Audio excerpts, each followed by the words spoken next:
welcome back to another episode of the Fantasy Lab. A little bit different setup here today. We're going to be running a little 12-team mock draft, full PPR format.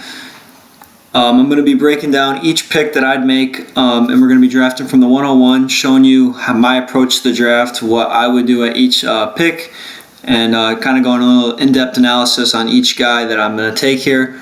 No Ryan today, recovering from ACL surgery, so wish him the best. But yeah, let's just get right into it. So pick one here, for me, undoubtedly, is going to be Jahmyr Gibbs every time. I know that Bijan is obviously a very popular pick for people too, but I think just personally that Gibbs is just in a overall just much better situation, much better quarterback, much better offense, a team that's competing for the playoffs. I think just pretty much everything about Jahmyr's situation is better, and obviously never really had any major injuries before, just a little couple hamstring problems one time. But again, yeah, I think that Gibbs is the best pick here for round one, and you can't go wrong. And he has more, personally, I think he has more big play potential than Bijan as well, which is another reason why I think I'd take Gibbs over him. And I think, yeah, that's pretty much it. If you want to see a more in-depth analysis on Jahmyr, you could check out the top 40 running back video that me and Ryan break down each running back in our top 40 that we would draft for fantasy football. So now again, if you have pick one in your drafts, you're going to have to wait a while for your next pick. But again, I think having that little back-to-back here is really important. So for me personally, I'm big on dual RBs. I think that running backs go off the boards very, very fast in fantasy drafts, and if you don't take at least two in your top 3 rounds, you're going to be in real trouble. I just think that they're the most valuable position in fantasy, and without two really solid backs in your leagues, you're not going to win them or even have a chance. So for here, we're going to go Josh Jacobs at the 212, and then at the start of round 3, we look down here, we go to our running backs. Derrick Henry's still here on the board, and if you watched our top 40 running back ranking video, we still have Derrick Henry as a very top wide receiver. So I think, honestly, if you're here and you're in this position, obviously you could go Chris Olave, but for me personally, the injuries scare me too much to take a chance on him and for him to be my wide receiver 1 here. And A.J. Brown would be a great pick as well. I'm not really opposed to doing that if he's in New England especially. And then Rice, with just all the legal concerns and all the stuff that's just recently came out with he's got to serve some jail time now. Again, I just am staying away from that. I don't have any faith right now. Obviously, he's on the field. He's going to produce. But again, all this stuff going around, it makes me a little bit concerned. So we're going to go Derrick Henry here, another safe pick, and who's in a brilliant offense here, as well as Josh Jacobs. They're both in top offenses in football, and they both have real starting caliber quarterbacks and good offensive coordinators. So you can't really go wrong. And if you take 3 RBs in the first 3 rounds, I don't hate the idea at all. You clearly see I did it. I think that's a good move personally. So yeah. Now here, a lot of good wide receivers and running backs are going to go off the board. But again, that's the case almost always. You're not really going to see a lot of falls here. It's imperative that you get 3 guys that you want in your top 3 rounds. So here at the end of the 4th, obviously we're going to go running back because we got to get our running backs back here. Not running back, we got to get our wide receivers up. So for me, I think Devontae Smith with no A.J. Brown is easily a wide receiver 1 in fantasy football this year. Eagles are a good offense. They got rid of Kevin Patullo, which I think was the biggest problem last year personally. I think if you get Smitty here at the top of round 4, it's a great pick.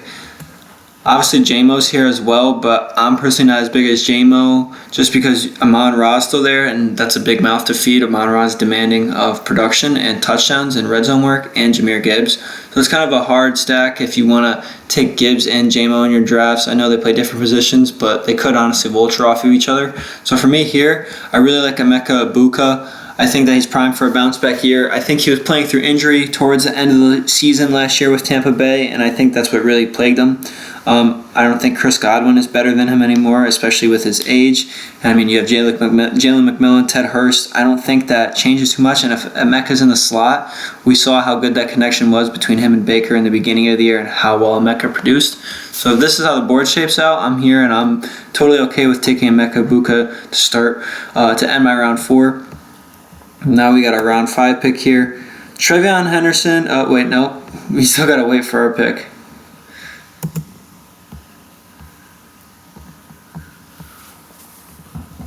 So yeah, this is when a lot of these mid-round backs fly off the board. Tuitt, Scadabo, Judkins, Swift, Harvey, and Trevion. All these guys are guys that I think if you don't go, obviously 3 running backs in your first 3 rounds, that you should be targeting, especially Tuitt and Scadabo. Like, if they're going at the same time, if you could stack up on both of them and take one running back in the first round, dual wide receivers, I think that's a great approach too. And around 6 here, we probably go wide receiver again, just because that we need to stack up a little bit. I know wide receivers have more depth in the later rounds, but I'm also not too big on Jaylen Warren, who's in a split backfield with Rico Dowdle now. So, I mean, DK still being here, it's the end of round 5. I know I wasn't too high on DK in our top 40 wide receiver videos. Brian Thomas is still here, but I just personally can't justify reaching on him at the end of round 6 personally, and especially at the beginning of round 7. So we're going to take DK here. Again, still wide receiver 1 in a offense with Aaron Rodgers at quarterback, which again isn't very good, but it's not the worst situation. So we're going to take DK here. And then we could take a look at tight end. I like Kyle Pitts, but the quarterback play scares me still. Sam Laporta, again, I think Laporta could be having a big year, but taking a tight end this early is not really personally what I like to do. Kyle Monunga I like too. Jaylen Warren's still here, but if we take a look at quarterback, Jackson Dart's here, and I'm all for a quarterback with a lot of rushing upside. Again, in PPR formats, that's what you need. That's what you want out of a quarterback. And if Dart's going to run a lot, we can't complain. If he's going to get rushing touchdown work, that's another big plus. So I think we take Jackson Dart here.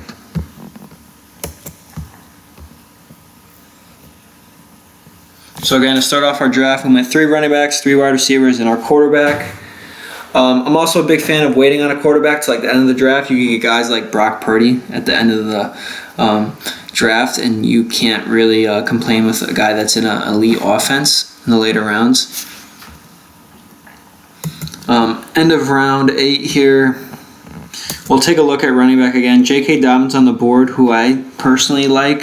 I think that he's better than R.J. Harvey, Wide receivers, Parker Washington's here, who I'm honestly pretty interested in at this spot because I know Washington is playing in the slot and he's going to get a lot of work. Well, him and Jacoby, but we saw that connection really be fluid at the end of the year with him and T-Law. So we're going to take our chance on Parker Washington here. Then we're going to go on a little reach here, and we're going to take our guy, Jadarian Price, who I'm super high on going into this year. Sharp is definitely going to miss at least probably first 4-6 weeks of the season, so Price is going to be a bell call, and he's going to be in one of the top offenses in football.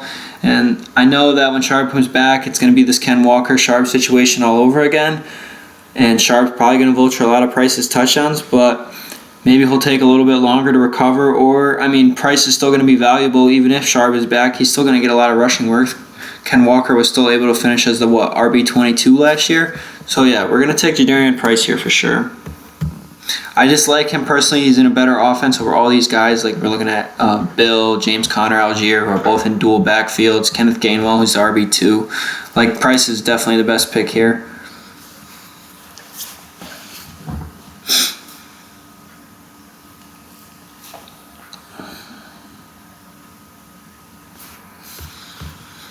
All right, round 10.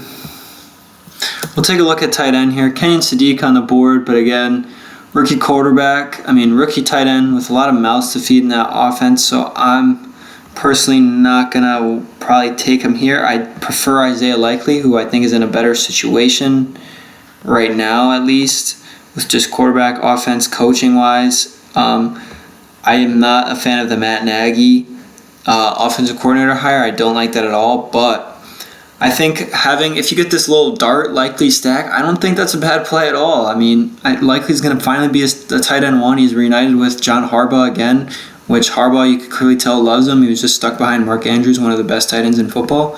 Why not take a chance on Isaiah Likely?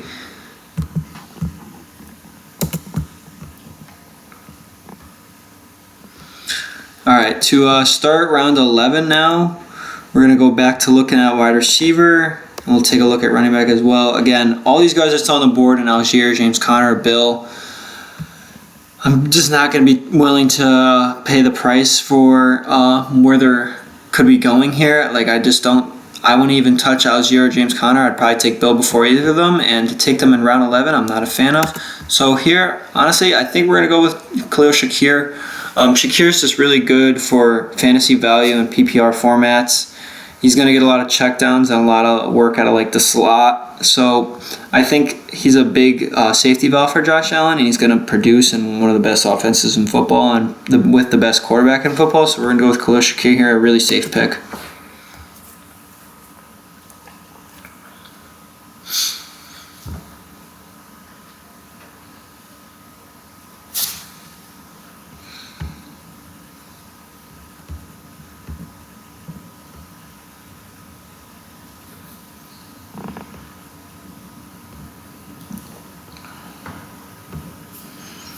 All right, back at the end of round 12, Josh Downs still on the board, who I don't hate at all. Running back, another one that really catches my eye, to be quite honest. So we're going to go with a wide receiver here. But again, I don't really think, obviously if Tyreek gets to a team, we'll see how that works out. But for now, so early in the process, I just want to take him, neither with Debo. Josh Downs, who I like as a football player, as a guy, but I'm not really high on the Colts offense at all this year. So we're going to scroll down a little bit, and right here is definitely going to be my guy, Matthew Golden. Golden was obviously a first-round draft pick just over a season ago. I think Golden could have a big sophomore year. Again, no Dontayvion Wicks, no Romeo Doubs. That's big, Golden gets to be a wide receiver one, the alpha wide receiver in this offense, likely.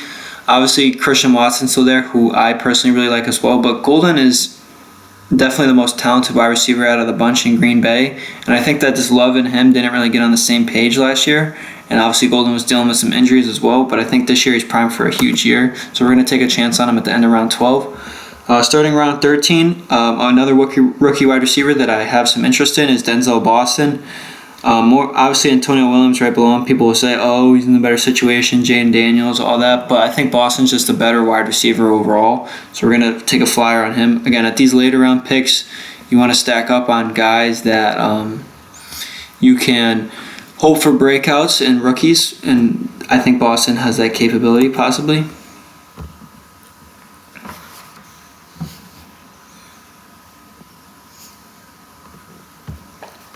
Shad White goes off the board here around 13. This is another guy that I really like in fantasy drafts this year to target. Ezekiel definitely roll that backfield. And he has that Arizona State connection with Jaden Daniels. All right, top of end of round 14 here. We'll probably go running back here. C-Rod could definitely vulture some touchdowns from Bashal Tutin, sorry. So I think we're going to take C-Rod here, and then again, I always personally am a big fan of taking your handcuffs of your top picks. So again, you saw we took Jahmyr Gibbs at the beginning of the draft. So I think we're going to take Isaiah Pacheco here. Obviously, you hope for no injuries for Gibbs, but you always got to be playing it safe.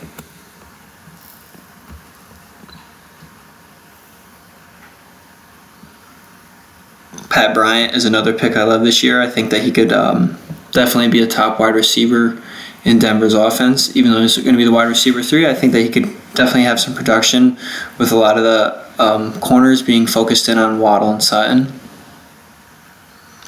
Here, round 16, our last pick before we take our defensive kicker. We could go up on dual quarterbacks here, but none of them really catch my eye. Mendoza probably won't be starting until later on in the season. Ward has no rushing upside. Bryce Young's just not a good fantasy relevant quarterback. And Brissett's having all these contract issues with the Arizona Cardinals, so who knows if he'll even be starting. So we're going to take a look back at wide receiver and go for possibly a rookie wide receiver like Jacoby Lane here, rookie wide receiver in Baltimore. Baltimore definitely needs wide receiver help. The wide receiver 2 is up fully in the air, and Jacoby Lane could end up being that, so why not take a flyer on a guy that could be the wide receiver 2 in a top offense in football with Lamar Jackson throwing the football. Round 17, obviously the kickers are a little bit messed up on here on Sleeper, but you go for the guys that are in top offenses that are going to be kicking the ball a lot, or at least be getting into field goal range. So we'll go with Evan McPherson.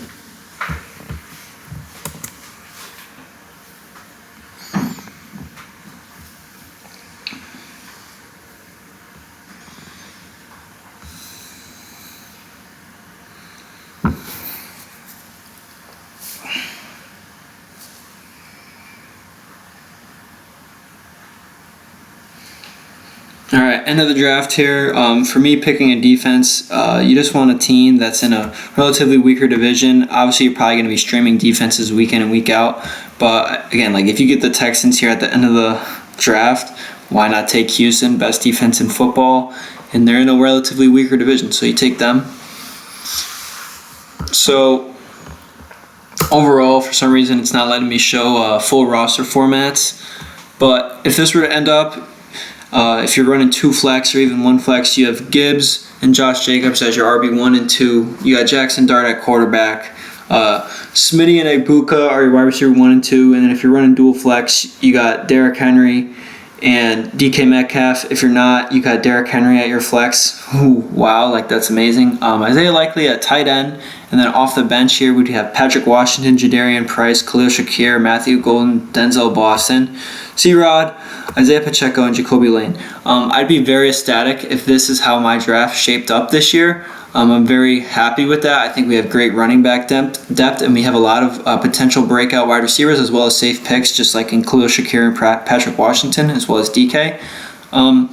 I think this draft definitely shaped up well, and I think that if you're drafting from pick 1, this is a approach that you could take. Jumping on 3 running backs early. That's also this 3 running back approach in the beginning of drafts. It prevents your league mates from getting a top running back. Like you look here at Team 2, they go 4 running backs right off the board. Obviously, it's a sleeper auto pick, but they go 4 wide receivers. They don't get their RB1 is Jaylen Warren. Their RB2 is Aaron Jones. That league mate's screwed for the rest of the season. You could work a trade with them. Right here, Team 4 gets Chase Brown, but TreVeyon Henderson not till round 5. If you stack up on these running backs early, it makes it tough for your league makes to having 2 top running backs, which I think is the most essential thing when building your fantasy team. But that's about it for today, guys. Again, please like and subscribe. It'd be much appreciated. Going to be bumping out probably another mock here soon. Maybe from at the end of the pick 12, at the end, like if you have at the end of the draft, pick 12. So we could go from the top to the bottom here. But yeah, thank you very much for watching. Have a nice day.